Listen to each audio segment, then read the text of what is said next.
નમસ્કાર વિદ્યાર્થી મિત્ર, આપણે મુખ્ય વૃત્તો વિશે અભ્યાસ કરીએ છીએ. અગાઉના લેક્ચરની અંદર આપણે વિષુવવૃત્ત, કર્કવૃત્ત, મકરવૃત્ત, ઉત્તર ધ્રુવવૃત્ત અને દક્ષિણ ધ્રુવવૃત્ત વિશે શીખી ગયા. તો કે વિષુવવૃત્ત એટલે કે 0° અક્ષાંશ વૃત્તને આપણે વિષુવવૃત્ત કહીએ છીએ, જ્યારે 23.5 ઉત્તર અક્ષાંશ એટલે કે વિષુવવૃત્તથી ઉત્તરે 23.5 ઉત્તર અક્ષાંશ વૃત્તને કર્કવૃત્ત કહેવામાં આવે છે, જ્યારે વિષુવવૃત્તથી દક્ષિણે 23.5 દક્ષિણ અક્ષાંશ વૃત્તને મકરવૃત્ત કહેવામાં આવે છે. તે જ રીતે વિષુવવૃત્તથી ઉત્તરે 66.5 ઉત્તર અક્ષાંશ વૃત્ત એટલે કે તેને ઉત્તર ધ્રુવવૃત્ત કહેવામાં આવે છે, અને 0° વિષુવવૃત્ત દક્ષિણે એટલે કે 66.5 દક્ષિણ અક્ષાંશ વૃત્તને દક્ષિણ ધ્રુવવૃત્ત કહેવામાં આવે છે. આજે આપણે 90° ઉત્તર અક્ષાંશ એટલે કે ઉત્તર ધ્રુવ અને 90° દક્ષિણ અક્ષાંશ એટલે કે દક્ષિણ ધ્રુવ વિશે અભ્યાસ કરીશું. ઉત્તર ધ્રુવ તો કે વિષુવવૃત્તથી ઉત્તરે 90° ઉત્તર અક્ષાંશ રેખાને ઉત્તર ધ્રુવ કહે છે. બરાબર વિદ્યાર્થી મિત્રો, આકૃતિ છે તો કે 0° એ વિષુવવૃત્ત, 0° વિષુવવૃત્ત છે એટલે કે વિષુવવૃત્તથી ઉત્તર એટલે કે ઉપરના ભાગે અહીંયા 90° ઉત્તર અક્ષાંશ રેખા, તેને શું કહેવામાં આવે છે? ઉત્તર ધ્રુવ કહેવામાં આવે છે. બરાબર, એટલે કે ઉત્તર ધ્રુવથી અને દક્ષિણ ધ્રુવથી પૃથ્વી છે ચપટી છે એવું કીધું, એટલે કે અહીં એ ભાગ ચપટો છે 90° ઉત્તર અક્ષાંશ, તેને ઉત્તર ધ્રુવ કહેવામાં આવે છે. એટલે કે વિષુવવૃત્તથી ઉત્તરે 90° ઉત્તર અક્ષાંશ રેખાને ઉત્તર ધ્રુવ કહે છે. એટલે આ થયું વિષુવવૃત્ત, 23.5 ઉત્તર અક્ષાંશ કર્કવૃત્ત, 66.5 ઉત્તર અક્ષાંશ ઉત્તર ધ્રુવવૃત્ત અને 90° ઉત્તર અક્ષાંશ એટલે કે ઉત્તર ધ્રુવ. બરાબર વિદ્યાર્થી મિત્રો, અહીં ઉત્તર ધ્રુવ વૃત્ત આવશે અહીં અને અહીં ઉત્તર ધ્રુવ આવશે. બરાબર વિદ્યાર્થી મિત્રો, આ થઈ ગયું આપણું ઉત્તર ધ્રુવ વિશે. હવે આપણે જોઈશું દક્ષિણ ધ્રુવ. બરાબર, તો કે વિષુવવૃત્તથી દક્ષિણે 90° દક્ષિણ અક્ષાંશ રેખાને દક્ષિણ ધ્રુવ કહે છે. બરાબર વિદ્યાર્થી મિત્રો, અહીં વિષુવવૃત્તથી દક્ષિણે એટલે નીચેના ભાગે અને દક્ષિણે 90° એટલે કે 90° અક્ષાંશ રેખાને દક્ષિણ ધ્રુવ કહેવામાં આવે છે. તો કે આકૃતિ છે એમાં 0° વિષુવવૃત્ત આવશે, બરાબર મધ્યમાં વિષુવવૃત્ત જ આવે છે. બરાબર, ત્યાર પછી 23.5 દક્ષિણ અક્ષાંશ રેખા મકરવૃત્ત, 66.5 દક્ષિણ અક્ષાંશ રેખા દક્ષિણ ધ્રુવવૃત્ત અને 90° દક્ષિણ અક્ષાંશ રેખા એટલે કે દક્ષિણ ધ્રુવ કહેવામાં આવે છે. એટલે કે વિષુવવૃત્તથી દક્ષિણે 90° દક્ષિણ અક્ષાંશ રેખાને દક્ષિણ ધ્રુવ કહેવામાં આવે છે. ખ્યાલ આવી ગયો હશે વિદ્યાર્થી મિત્રો, ઉત્તર ધ્રુવ અને દક્ષિણ ધ્રુવ. કે અહીં આકૃતિમાં આપણે જોઈશું. બરાબર, તો કે બધા વૃત્તો અહીં મુખ્ય વૃત્તો છે તે દર્શાવવામાં આવેલા છે. તો કે 0° વિષુવવૃત્ત, 23.5 ઉત્તર અક્ષાંશ રેખા એટલે કે કર્કવૃત્ત, વિષુવવૃત્તથી ઉત્તરે 23.5 ઉત્તર અક્ષાંશ રેખાને કર્કવૃત્ત કહેવાય છે. 0°થી ઉત્તરે 66.5 ઉત્તર અક્ષાંશ રેખાને ઉત્તર ધ્રુવવૃત્ત કહેવામાં આવે છે, જ્યારે 0°થી ઉત્તરે 90° ઉત્તર અક્ષાંશ રેખાને ઉત્તર ધ્રુવ કહેવામાં આવે છે. તે જ રીતે દક્ષિણ બાજુ 0° એટલે કે વિષુવવૃત્ત, તો કે 0° વિષુવવૃત્તની દક્ષિણે 23.5 દક્ષિણ અક્ષાંશ રેખાને મકરવૃત્ત કહેવામાં આવે છે.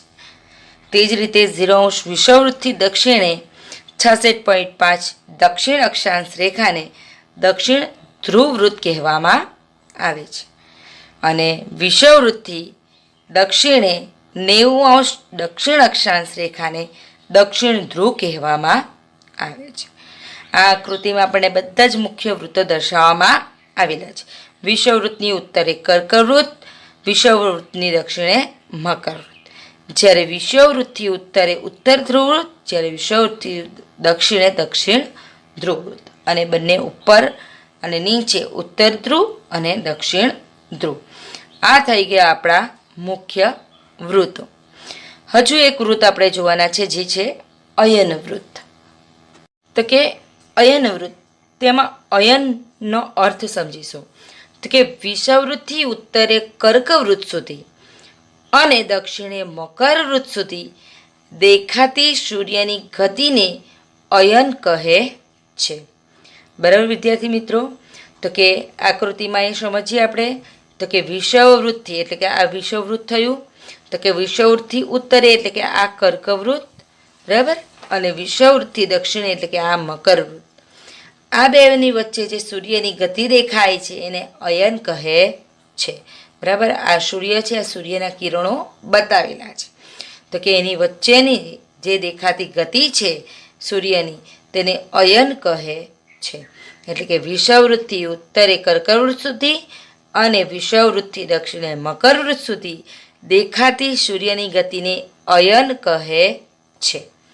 બરાબર, તો કે અયનનો અર્થ સમજી ગયા. હવે અયન વૃત્ત, તો કે વિષુવવૃત્તથી ઉત્તરે કર્કવૃત્ત સુધી અને દક્ષિણે મકરવૃત્ત સુધી દેખાતી સૂર્યની ગતિને અયન કહે છે. તેથી આની વચ્ચેના વૃત્તને અયન વૃત્ત કહેવાય છે.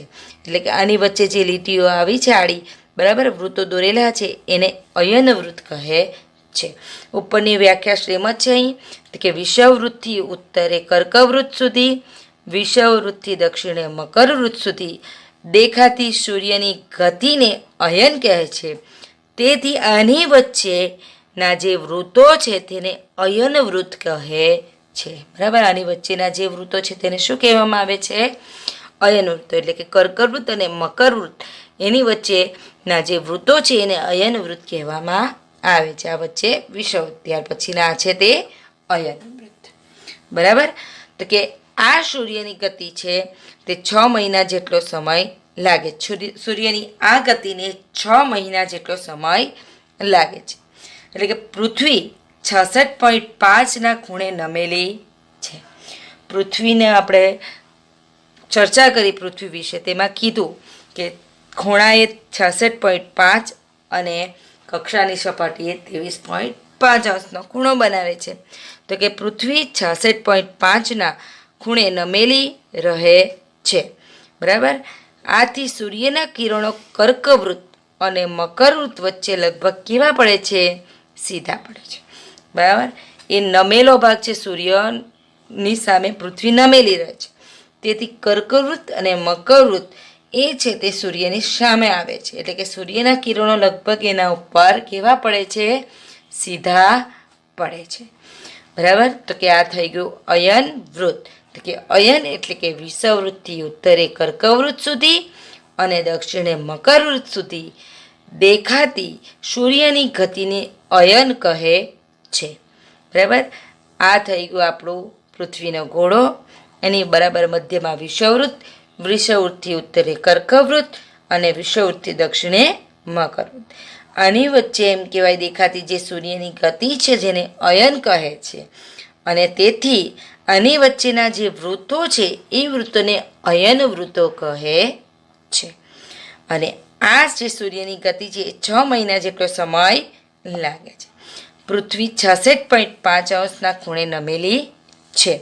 આથી સૂર્યના કિરણો કર્કવૃત્ત અને મકરવૃત્ત ઉપર કેવા પડે છે? લગભગ સીધા પડે છે. બરાબર, તો કે એની વચ્ચે સૂર્યના કિરણો કર્કવૃત્ત અને આ મકરવૃત્ત તેની ઉપર સીધા પડે છે. કેટલીક વાર સૂર્યની સામે કર્કવૃત્ત આવે છે તો કેટલીક વાર મકરવૃત્ત આવે છે. તેથી સૂર્યના કિરણો એની સામે સીધા પડે છે. આ થઈ ગયા આપણા મુખ્ય વૃત્તો. બરાબર વિદ્યાર્થી મિત્રો? તો કે ઉત્તર ધ્રુવ વૃત્ત અને ઉત્તર ધ્રુવ, જ્યારે દક્ષિણ ધ્રુવ વૃત્ત અને દક્ષિણ ધ્રુવ. આ આકૃતિમાં આપણે સમજાવવાનું રહેશે. આકૃતિ દોરીને મુખ્ય વૃત્તોની આકૃતિ દોરવાની હોય તો આખી આકૃતિ બતાવવી પડે. તો કે 0 અંશે શું આવશે? કે વિષુવવૃત્ત આવશે. બરાબર, પૃથ્વીના બરાબર મધ્યમાં વિષુવવૃત્ત આવે. વિષુવવૃત્તના લીધે પૃથ્વીના 2 ભાગ પડે, ઉત્તર ધ્રુવ અને દક્ષિણ ધ્રુવ. બરાબર, તેથી એમ કહેવાય કે ઉત્તર બાજુ 23.5 ઉત્તર અક્ષાંશને કર્કવૃત્ત કહેવાય. કર્કવૃત્ત કોને કહેવાય? તો 0° વિષુવવૃત્તથી ઉત્તરે 23.5 ઉત્તર અક્ષાંશ રેખાને કર્કવૃત્ત કહેવામાં આવે છે.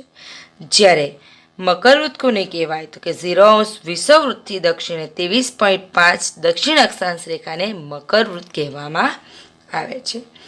જ્યારે ઉત્તર ધ્રુવવૃત્ત કોને કહેવાશે? તો કે 0° વિષુવવૃત્તથી ઉત્તરે 66.5 ઉત્તર અક્ષાંશ રેખાને ઉત્તર ધ્રુવવૃત્ત કહે છે. બરાબર વિદ્યાર્થી મિત્રો. જ્યારે દક્ષિણ ધ્રુવવૃત્ત કોને કહીશું? તો કે 0° વિષુવવૃત્તથી દક્ષિણે 66.5 દક્ષિણ અક્ષાંશ રેખાને દક્ષિણ ધ્રુવવૃત્ત કહે છે. જ્યારે ઉત્તર ધ્રુવ કોને કહેવામાં આવશે?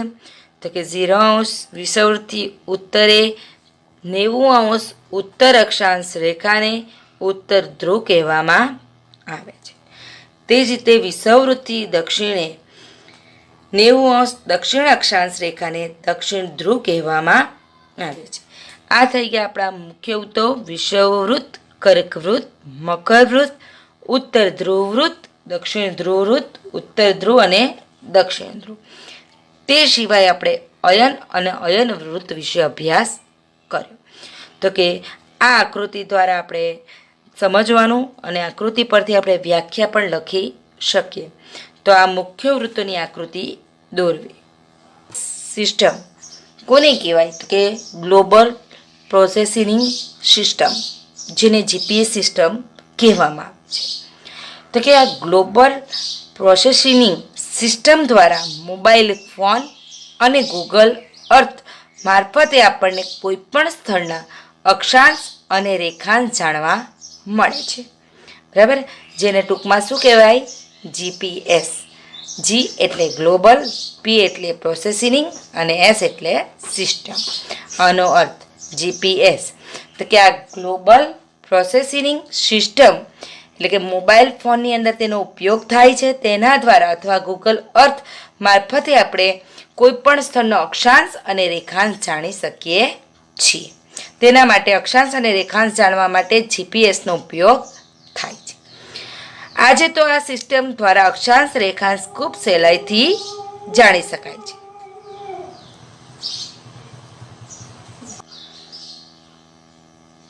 તો કે આજે આ સિસ્ટમ એટલે કે જીપીએસ સિસ્ટમ દ્વારા આપણે કોઈ પણ સ્થળનો અક્ષાંશ અને રેખાંશ ખૂબ જ સહેલાઈથી જાણી શકીએ છીએ.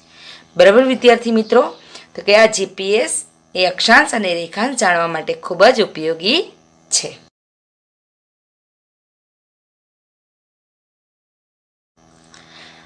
આપણે મુખ્ય વૃત્તો જોઈ ગયા. હવે મુખ્ય રેખાંશ વૃત્તો કયા કયા છે તો જોઈએ. તો કે મુખ્ય રેખાંશ વૃત્તો એટલે કે ઊભી રેખાઓની વાત કરીએ તો કે મુખ્ય રેખાંશ વૃત્તો બે છે.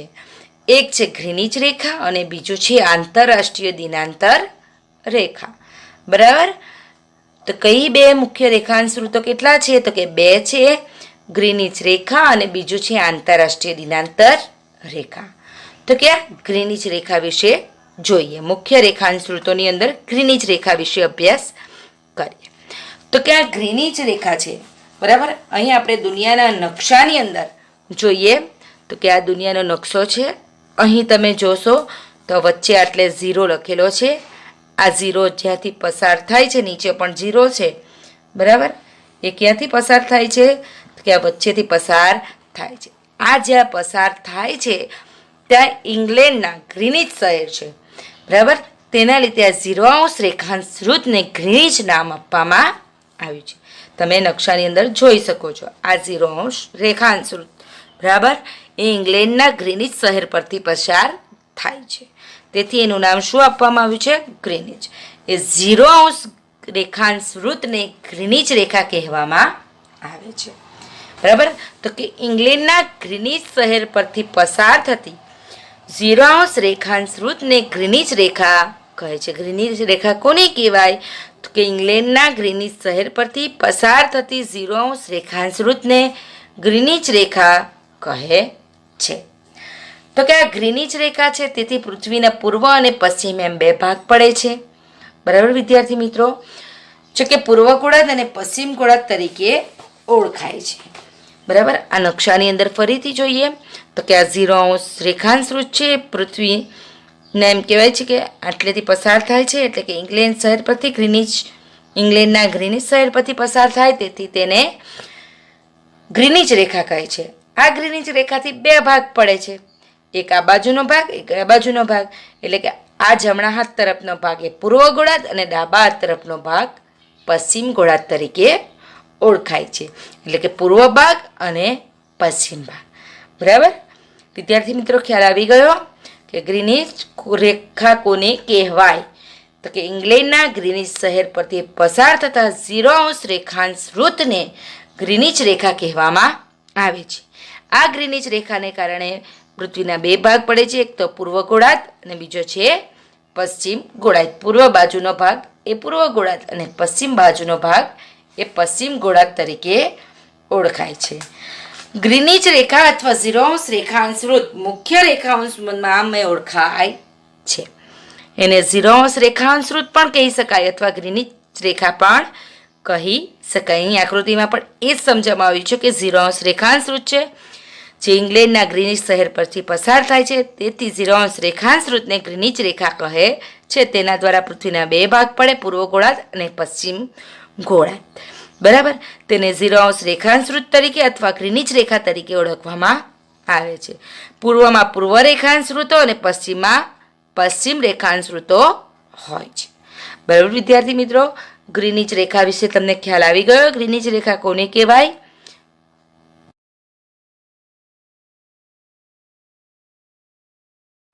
હવે મુખ્ય રેખાંશ વૃત્ત બીજું છે જે છે આંતરરાષ્ટ્રીય દિનાંતર રેખા. બરાબર, આંતરરાષ્ટ્રીય દિનાંતર રેખા વિશે અભ્યાસ કરીશું. તો કે 180° રેખાંશ વૃત્તને આંતરરાષ્ટ્રીય દિનાંતર રેખા કહે છે. આપણે 0° રેખાંશ વૃત્તને ગ્રીનિચ રેખા કહી, તો કે 180° રેખાંશ વૃત્તને આંતરરાષ્ટ્રીય દિનાંતર રેખા કહે છે. 180° રેખાંશ વૃત્ત માત્ર એક જ છે.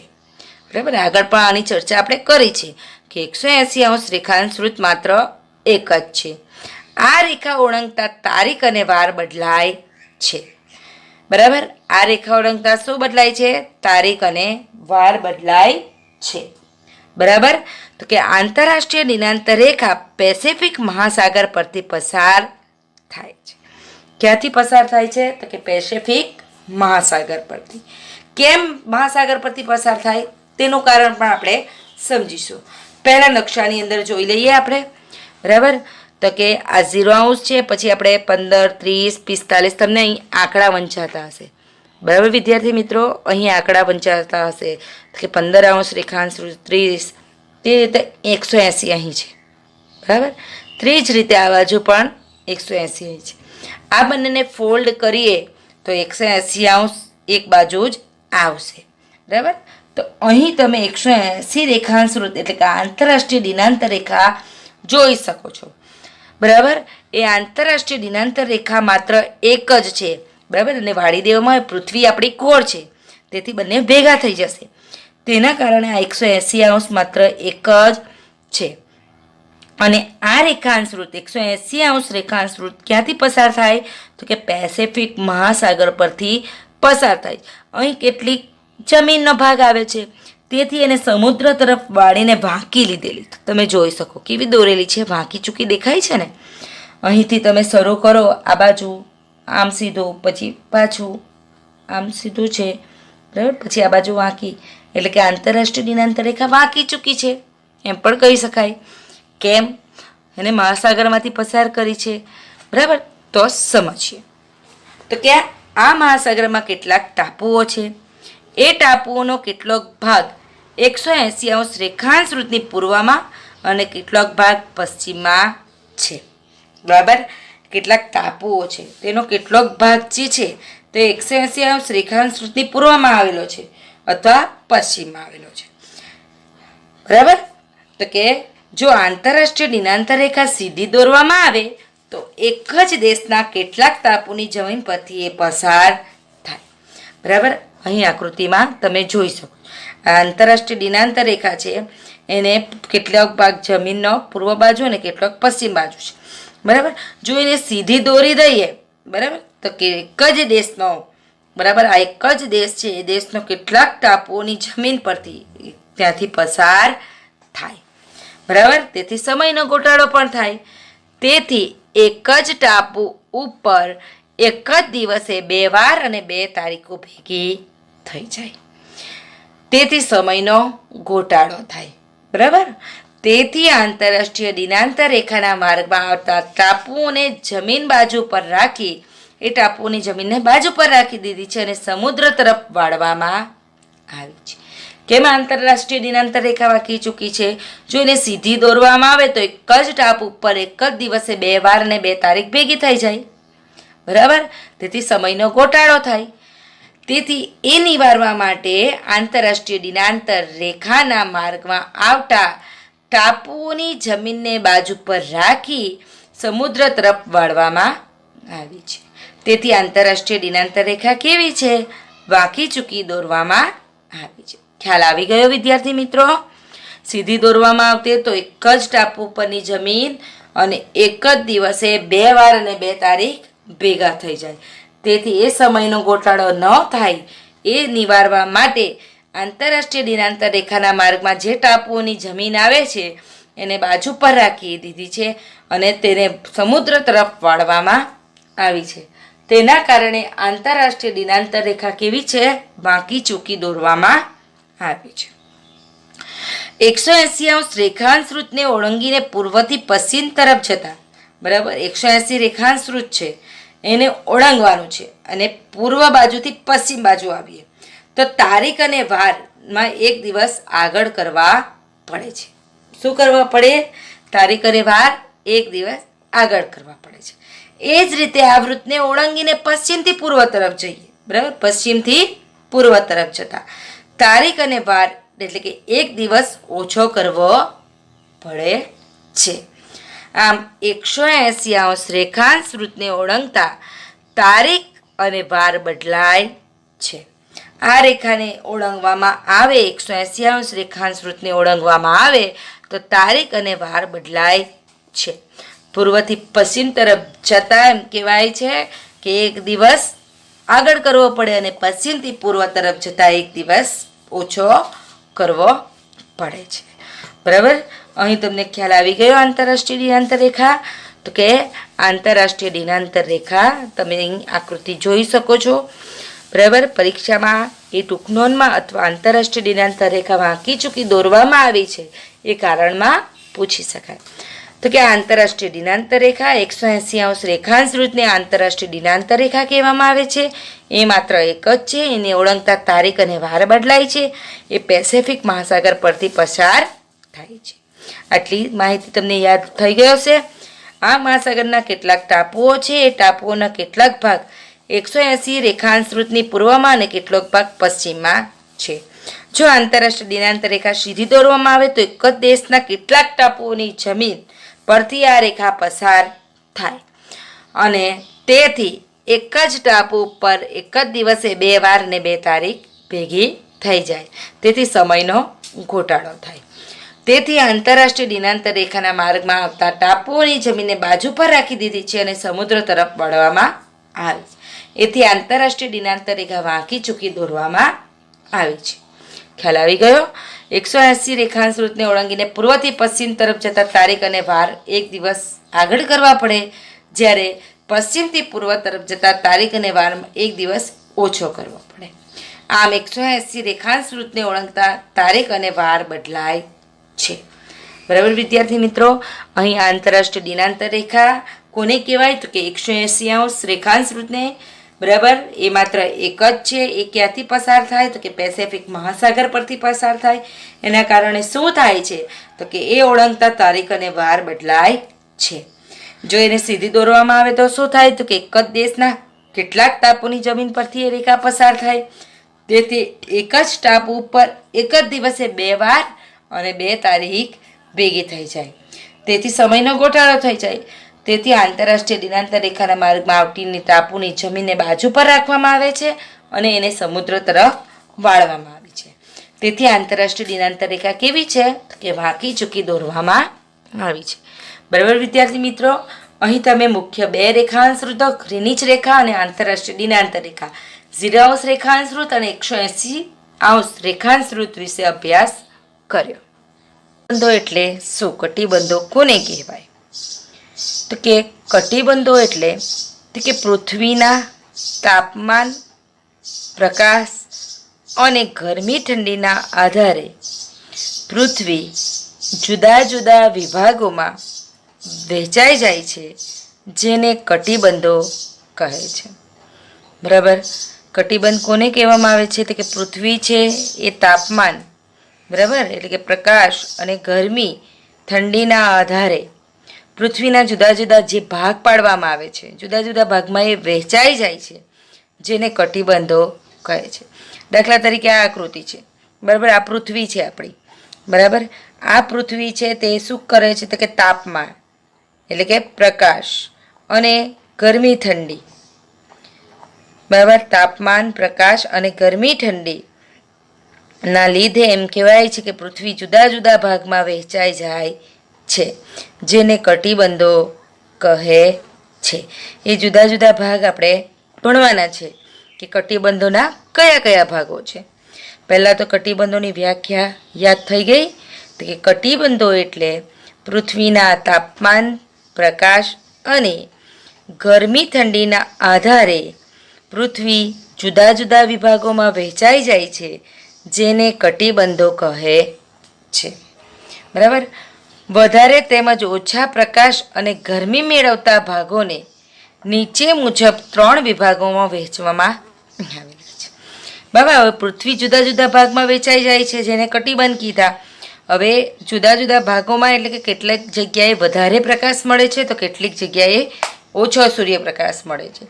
તે મુજબ એમ કહેવાય ગરમી મેળવતા ભાગો છે, પ્રકાશ મેળવતા જે ભાગો છે, ઓછો કે વધારે, તેને 3 ભાગમાં વહેંચવામાં આવેલા છે. તો કે પૃથ્વીને આ રીતે 3 ભાગમાં વહેંચવામાં આવી છે. એટલે કે કટિબંધોના પ્રકાર 3 છે. બરાબર. કટિબંધોના પ્રકારો કેટલા? તો કે કટિબંધોના પ્રકાર 3 છે. તો કે કયા કયા? તો કે પહેલો છે ઉષ્ણ કટિબંધ, બીજો છે સમશીતોષ્ણ કટિબંધ અને ત્રીજો છે શીત કટિબંધ. બરાબર વિદ્યાર્થી મિત્રો. કટિબંધ કોને કહેવાય?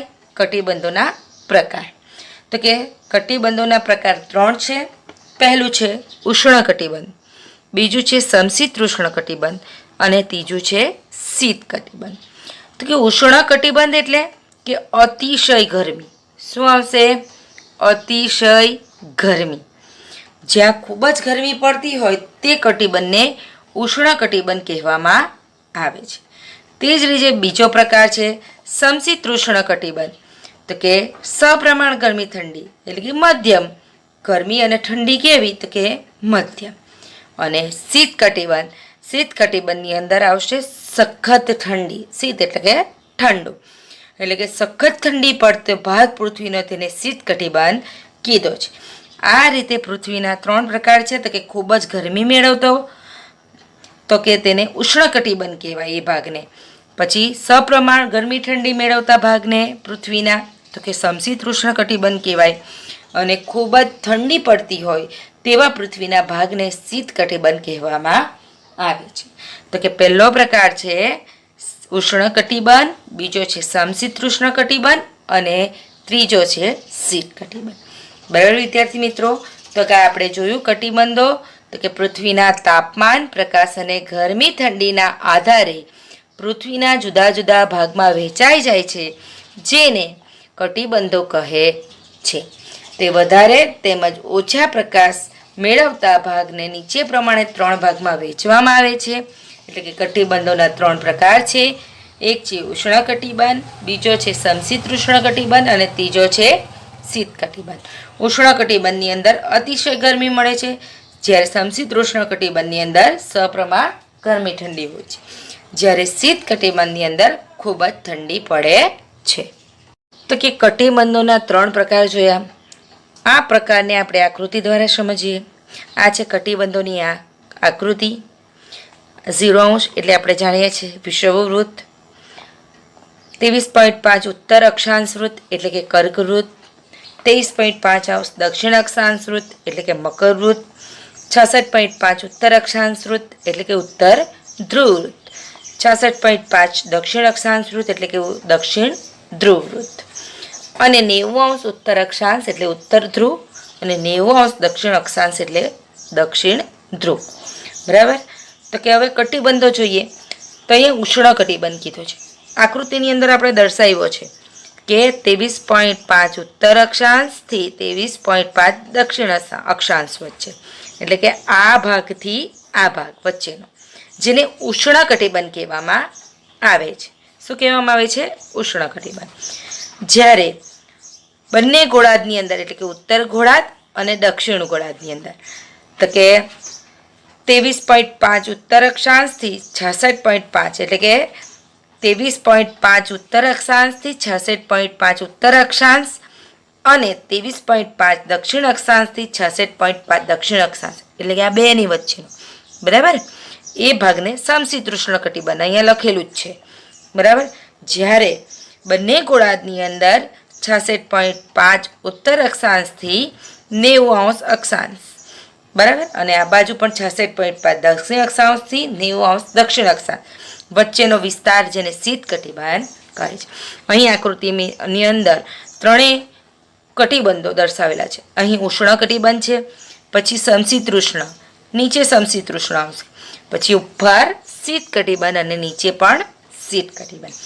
ચાલો તો ઉષ્ણ કટિબંધ વિશે જોઈએ.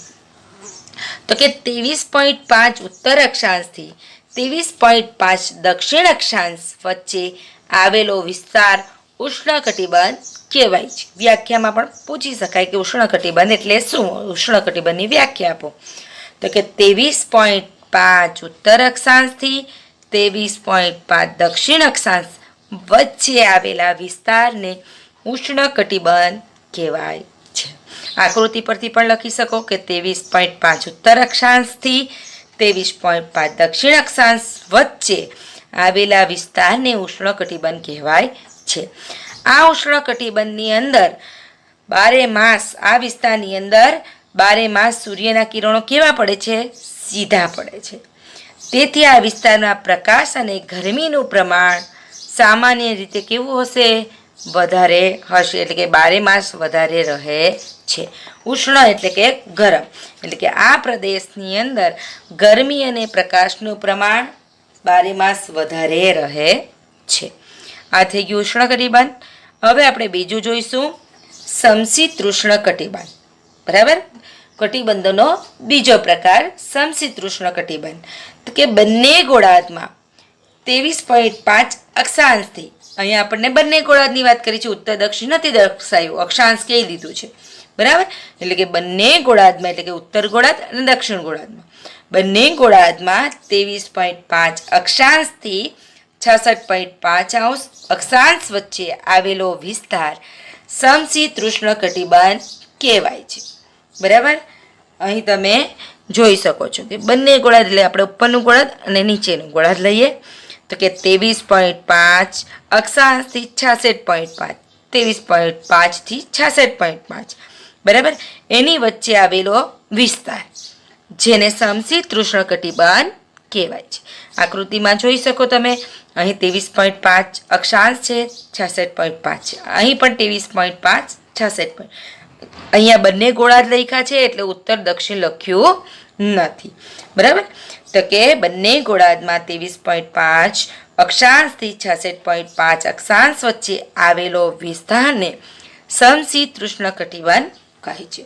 હવે આ વિસ્તારની અંદર સૂર્યના કિરણો કેવા પડે છે? તો કે બહુ સીધા કે બહુ ત્રાસા પડતા નથી. સીધા પણ પડતા નથી અને ત્રાસા પણ પડતા નથી, એટલે મધ્યમ પડે છે. તેથી આ વિસ્તારના પ્રકાશ અને ગરમી આખું વર્ષ મધ્યમ પ્રમાણમાં રહે છે. કેવું રહે છે? મધ્યમ પ્રમાણમાં. બરાબર. તો કે આ વિસ્તારમાં સૂર્યના કિરણો બહુ સીધા કે બહુ ત્રાસા પડતા નથી. તેથી આ વિસ્તારમાં પ્રકાશ અને ગરમી આખું વર્ષ મધ્યમ પ્રમાણમાં રહે છે. તો આપણે અહીં બે પ્રકાર જોયા, ઉષ્ણ કટિબંધ અને સમશીતોષ્ણ કટિબંધ. હવે આપણે કટિબંધનો ત્રીજો પ્રકાર એટલે કે શીત કટિબંધ જોઈશું. અહીં પણ એવું કીધું છે કે બંને ગોળાર્ધ એટલે કે ઉત્તર ગોળાર્ધ અને દક્ષિણ ગોળાર્ધમાં 66.5 અક્ષાંશથી, પેલામાં હતું 23.5 થી, બરાબર, જ્યારે અહીંયા શું લેવાનું છે? 66.5 અક્ષાંશથી 90° અક્ષાંશ વચ્ચે આવેલા વિસ્તારને શીત કટિબંધ કહેવાય છે. બરાબર, આકૃતિ દ્વારા સમજીએ તો કે બંને ગોળાર્ધની અંદર 66.5 થી 90°, બરાબર, 66.5 અક્ષાંશથી 90° અક્ષાંશ વચ્ચે આવેલો વિસ્તાર, આ બાજુ પણ 66.5 થી 90° અક્ષાંશ વચ્ચે આવેલો વિસ્તાર, એ બંનેને શું કહેવામાં આવે છે? શીત કટિબંધ કહેવામાં આવે છે. આ વિસ્તારમાં આખું વર્ષ સૂર્યના કિરણો અત્યંત ત્રાસા પડે છે, કારણ કે આપણી પૃથ્વી એક બાજુ નમેલી છે, બરાબર, ધરતી નમેલી રહીને ફરે છે. તેથી આ શીત કટિબંધ ઉપર આખું વર્ષ સૂર્યના કિરણો કેવા પડે છે? અત્યંત ત્રાસા. તેથી અહીં પ્રકાશ અને ગરમીનું પ્રમાણ 12 માસ ઘણું ઓછું રહે છે. ગરમી કેવી હોય? ખૂબ જ ઓછી, કારણ કે સૂર્યના કિરણો ખૂબ જ ત્રાસા પડે છે. ધ્રુવ તરફના પ્રદેશોને, આ ધ્રુવ છે, બરાબર, આટલે દક્ષિણ ધ્રુવ અને આટલે છે ઉત્તર ધ્રુવ, એટલે કે ધ્રુવ તરફના પ્રદેશોને શિયાળાના અમુક દિવસોમાં સૂર્યપ્રકાશ મળતો ન હોવાથી આ પ્રદેશોને ગરમી મળતી નથી. શિયાળાની અંદર એવું થાય છે કેટલીક વાર કે એમાં સૂર્યનો પ્રકાશ બિલકુલ મળતો નથી, તેથી એ પ્રદેશમાં ગરમી પણ મળતી નથી. સૂર્યના પ્રકાશ મળે તો જ ગરમી મળે. બરાબર, તો કે વિદ્યાર્થી મિત્રો, આપણે અહીં કટિબંધો જોયા, કટિબંધની વ્યાખ્યા, કટિબંધોના પ્રકાર કેટલા ને એ પ્રકાર, એટલે કે ઉષ્ણ કટિબંધ, સમશીતોષ્ણ કટિબંધ અને શીત કટિબંધ વિશે આપણે સમજ મેળવી. બરાબર, તમને ખ્યાલ આવી ગયો હશે અહીં કે શીત કટિબંધ એટલે બંને ગોળાર્ધમાં 66.5 અક્ષાંશથી 90° અક્ષાંશ વચ્ચે આવેલા વિસ્તારને શીત કટિબંધ કહેવાય છે. આ વિસ્તારમાં આખું વર્ષ સૂર્યના કિરણો અત્યંત ત્રાસા પડે છે. તેથી અહીં પ્રકાશ અને ગરમીનું પ્રમાણ 12 માસ ઘણું ઓછું રહે છે. ધ્રુવ તરફના પ્રદેશોને શિયાળાના અમુક દિવસમાં સૂર્યનો પ્રકાશ મળતો ન હોવાથી આ પ્રદેશને ગરમી મળતી નથી. બરાબર વિદ્યાર્થી મિત્રો, આ થઈ ગયું આપણું શીત કટિબંધ. જ્યારે કટિબંધની વ્યાખ્યા જોઈ ત્યારે આપણે કીધું હતું કે પ્રકાશ, તાપમાન અને ગરમી, બરાબર, તેના આધારે એમ કહેવાય છે કે પૃથ્વીને જુદા જુદા વિભાગમાં વહેંચાય છે. પ્રકાશ, ગરમી અને તાપમાન, તેના આધારે, બરાબર, પૃથ્વી જુદા જુદા વિભાગમાં વહેંચાય છે, જેને કટિબંધો કહેવામાં આવે છે. બરાબર વિદ્યાર્થી મિત્રો, ખ્યાલ આવી ગયો? તો કે પ્રકાશ એટલે કે પૃથ્વીને તાપમાન, પ્રકાશ અને ગરમી, તેના આધારે પૃથ્વીને જુદા જુદા ભાગમાં વહેંચવામાં આવે, જેને કટિબંધ કીધું છે. કટિબંધોના 3 પ્રકાર: ઉષ્ણ કટિબંધ, સમશીતોષ્ણ કટિબંધ અને શીત કટિબંધ. બરાબર, 0 આવશે એટલે કે 23.5 ઉત્તર અક્ષાંશથી 23.5 દક્ષિણ અક્ષાંશ વચ્ચે ઉષ્ણ કટિબંધ. જ્યારે બંને ગોળાર્ધમાં 23.5 અક્ષાંશથી 66.5 અક્ષાંશ વચ્ચે આવેલો વિસ્તાર એટલે કે સમશીતોષ્ણ કટિબંધ કહેવાય છે. જ્યારે બંને ગોળાર્ધની અંદર 66.5 અક્ષાંશથી 90 અક્ષાંશ વચ્ચે આવેલા વિસ્તારને શીત કટિબંધ કહેવામાં આવે છે. બરાબર વિદ્યાર્થી મિત્રો, તો અહીં કટિબંધો એટલે શું, કટિબંધોના પ્રકાર અને કટિબંધો કોને કહેવાય, બરાબર, તેના વિશેની આપણે સમજ મેળવી. તો કે પૃથ્વીની ગતિ, તો કે બધા જ ગ્રહોની જેમ પૃથ્વીની પણ ફરવાની 2 પ્રકારની ગતિ છે. બરાબર, આકાશની અંદર આપણે આગળ આ પાઠની અંદર જ ગ્રહો વિશે પણ અભ્યાસ કરી ગયા. એ ગ્રહો જેમ પૃથ્વી પણ આકાશની અંદર, બરાબર, ફરતી રહે છે. અવકાશમાં બધા ગ્રહો ફરે છે ને, તે જ રીતે પૃથ્વી પણ ફરે છે. પણ પૃથ્વી 2 રીતે ફરે છે. કઈ 2 રીત, તેના વિશે આપણે જોઈશું. તો કે પૃથ્વીની ગતિના 2 પ્રકાર છે. એક છે પરિભ્રમણ અને બીજું છે પરિક્રમણ.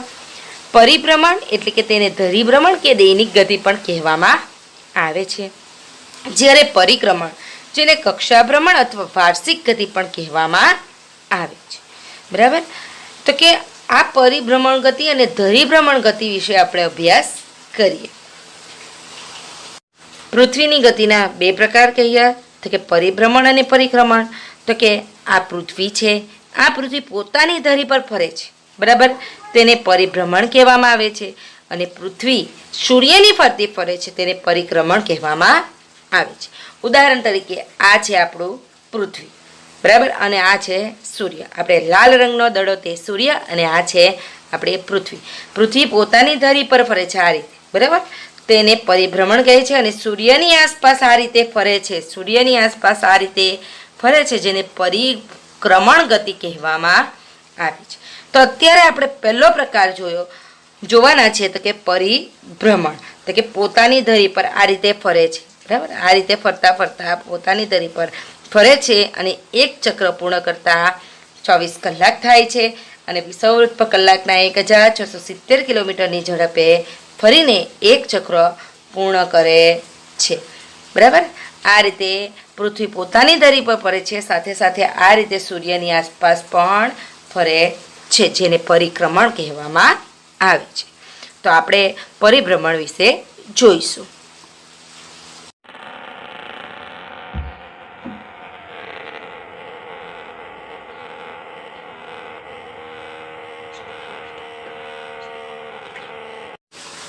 પરિભ્રમણ ગતિ. પૃથ્વી ભમરડાની જેમ પોતાની કાલ્પનિક ધરી પર વિષુવવૃત્ત પર કલાકના 1670 કિલોમીટરની ઝડપે એક ચક્ર પૂર્ણ કરે છે. પૃથ્વીની આ ગતિને પરિભ્રમણ કે ધરીભ્રમણ કહે છે. અહીં શું કીધું છે આપણને કે આ પૃથ્વી છે, આ પૃથ્વી, બરાબર, આપણે અહીં લઈએ છીએ કે આ પૃથ્વી છે, બરાબર. આ પૃથ્વી ભમરડાની જેમ, ભમરડો કેવી રીતે ફરે કે પોતાની ધરી પર ગોળ ગોળ ફરે ને, તો કે પૃથ્વી ભમરડાની જેમ પોતાની કાલ્પનિક, એટલે કે આપણે કલ્પના કરવાની છે કે પોતાની ધરી પર એ ફરે છે, પણ વિષુવવૃત્ત પર કલાકના કેટલા, તો કે કલાકના 1670 કિલોમીટરની ઝડપે એક ચક્ર પૂર્ણ કરે છે. અને પૃથ્વીની આ ગતિને પરિભ્રમણ કે ધરીભ્રમણ કહે છે. કલાકના કેટલા કિલોમીટર, તો કે 1670.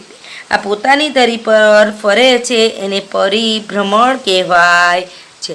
આ પૃથ્વી, આપણે ઉદાહરણ તરીકે આ બોલ છે, દડો છે, દડો લઈએ તો કે આ પૃથ્વી છે આપણી, એ પોતાની ધરી પર ફરે છે, આ રીતે બતાવવામાં આવે, પોતાની ધરી પર, બરાબર.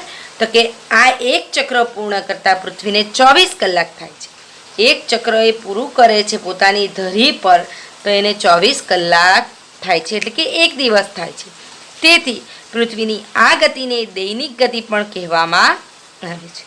એક દિવસ પૂરો થાય એટલે એને દૈનિક ગતિ પણ કહેવામાં આવે છે, બરાબર વિદ્યાર્થી મિત્રો. અહીં આપણને પરિભ્રમણ, તો કે પૃથ્વી ભમરડાની જેમ, કોની જેમ, તો કે ભમરડાની જેમ પોતાની કાલ્પનિક ધરી પર, શાના પર, તો કે પોતાની કાલ્પનિક ધરી પર વિષુવવૃત્તના કલાકના 1670 કિલોમીટરની ઝડપે એક ચક્ર પૂર્ણ કરે છે. કોના પર, તો કે વિષુવવૃત્ત પર કલાકના કેટલા કિલોમીટર, તો કે 1670 કિલોમીટરની ઝડપે એક ચક્ર પૂર્ણ કરે છે. પૃથ્વીની આ ગતિને પરિભ્રમણ કે ધરીભ્રમણ કહે છે. બરાબર વિદ્યાર્થી મિત્રો, ખ્યાલ આવી ગયો પરિભ્રમણ ગતિ કોને કહેવાય. અને આ એક ચક્ર પૂર્ણ કરતા, એટલે કે ચક્ર એટલે કે આંટો, બરાબર, પોતાની ધરી પર એક આંટો મારે છે એમ, બરાબર, તેના પર ચક્ર પૂર્ણ કરતા પૃથ્વીને 24 કલાક થાય છે. 24 કલાક એટલે કે એક દિવસ થાય છે. તેથી પૃથ્વીની આ ગતિને દૈનિક ગતિ પણ કહેવામાં આવે છે. પૃથ્વીની આ ગતિને શું કહેવામાં આવે છે, દૈનિક ગતિ પણ કહેવામાં આવે છે. તો આપણે પૃથ્વીની બીજી ગતિ એટલે કે પરિક્રમણ ગતિ, અહીંયા ધારો કે આ છે સૂર્ય અને આ છે પૃથ્વી, બરાબર. તો કે આ પૃથ્વી છે તે પોતાની ધરી પર ફરતા ફરતા સૂર્યની આસપાસ પણ ફરે છે, જેને પરિક્રમણ ગતિ કહેવામાં આવે છે. ચાલો તો આપણે જોઈશું પરિક્રમણ. પૃથ્વી પોતાની ધરી પર ફરતા ફરતા સૂર્યની આસપાસ પરિક્રમા એટલે કે પ્રદક્ષિણા કરે છે. પૃથ્વીની આ ગતિને પરિક્રમણ કહે છે. બરાબર વિદ્યાર્થી મિત્રો, તમને ખ્યાલ આવી ગયો. પરિભ્રમણ એટલે પોતાની ધરી પર ફરવું અને પરિક્રમણ એટલે સૂર્યની ફરતે ફરવું, સૂર્યની આસપાસ પ્રદક્ષિણા કરવી. તો કે પૃથ્વી પોતાની ધરી પર ફરતા ફરતા સૂર્યની આસપાસ પ્રદક્ષિણા કરે છે. પૃથ્વીની આ ગતિને પરિક્રમણ કહે છે. બરાબર વિદ્યાર્થી મિત્રો, તો તો કે પૃથ્વીની આ ગતિને શું કહેવામાં આવે છે? તો કે પરિક્રમણ કહેવામાં આવે છે. સૂર્યની એક પરિક્રમા એટલે કે સૂર્યની એટલે કે આ સૂર્ય છે એની એક પરિક્રમા એટલે કે આ આખું ચક્ર પૂર્ણ કરતા કેટલા દિવસ લાગે પૃથ્વીને? તો કે 365 દિવસ અને 6 કલાકનો સમય લાગે છે. બરાબર, કેટલા લાગે છે? 365 દિવસ. 365 દિવસ એટલે કે 1 વર્ષ કહીએ આપણે, અને ઉપરના 6 કલાક લાગે છે.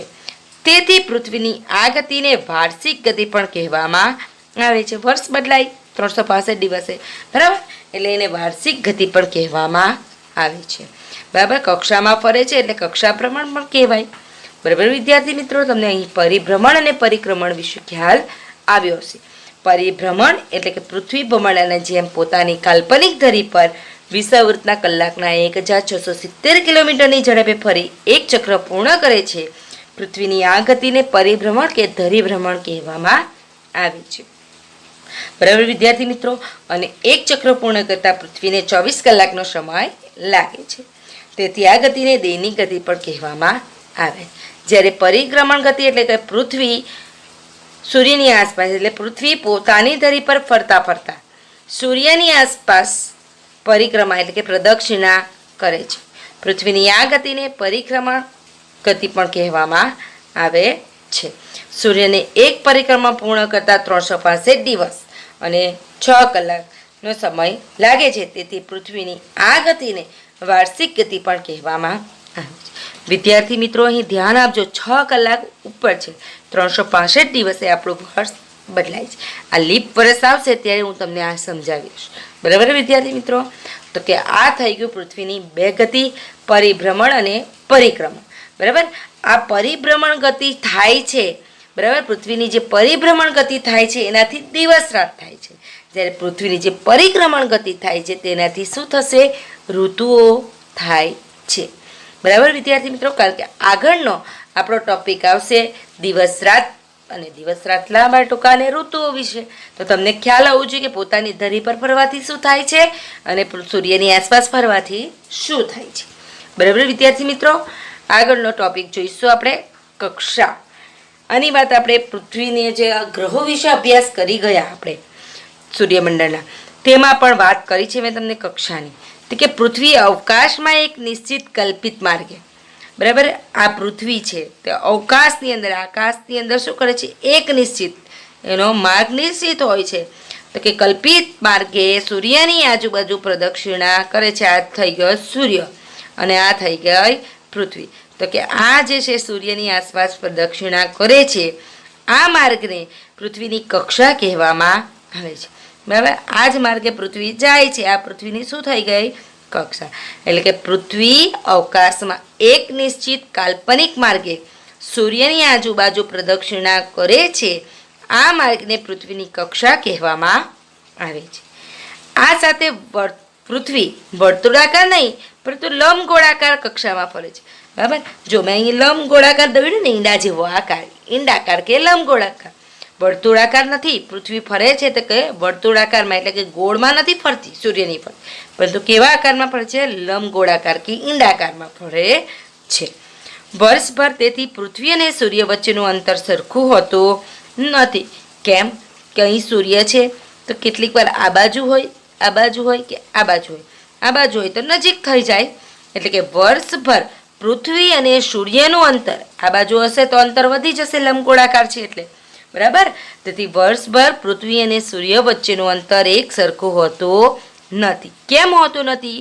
કારણ કે પૃથ્વી છે વર્તુળાકાર નહીં પરંતુ લંબગોળાકાર કે ઈંડાકાર, બરાબર, કક્ષામાં ફરે છે. તેથી વર્ષભર પૃથ્વી અને સૂર્ય વચ્ચેનું અંતર સરખું હોતું નથી. બરાબર વિદ્યાર્થી મિત્રો, તમને ખ્યાલ આવી ગયો કક્ષા કોને કહેવાય? તો કે પૃથ્વી અવકાશમાં એક નિશ્ચિત કલ્પિત માર્ગે સૂર્યની આજુબાજુ પ્રદક્ષિણા કરે છે. આ માર્ગને પૃથ્વીની કક્ષા ઓર્બિટ કહેવામાં આવે છે. તો કે આ પૃથ્વી પોતાની ધરી પર 23.5 અંશનો અને કક્ષા સાથે 66.5 અંશનો ખૂણો બનાવીને ફરે છે. બરાબર, પૃથ્વી શું કરે છે કે પોતાની ધરી પર તો ફરે છે, પણ કયો ખૂણો બનાવે છે? 66.5નો ખૂણો બનાવીને ફરે છે. તો ધરી પર કેટલા અંશનો? તો કે 23.5 અંશનો. અને કક્ષા સાથે તો કે 66.5 અંશનો ખૂણો બનાવીને તે ફરે છે. પૃથ્વીના આ ધરીનમનને કારણે ઋતુઓ થાય છે અને રાત દિવસ લાંબા ટૂંકા થાય છે. બરાબર. તો કે પૃથ્વી પોતાની ધરી પર 23.5 અંશનો ખૂણો બનાવે છે, જ્યારે કક્ષાની સાથે 66.5 અંશનો ખૂણો બનાવીને ફરે છે. તેથી પૃથ્વી પર એમ કહેવાય છે કે દિવસ રાત અને ઋતુઓ થાય છે.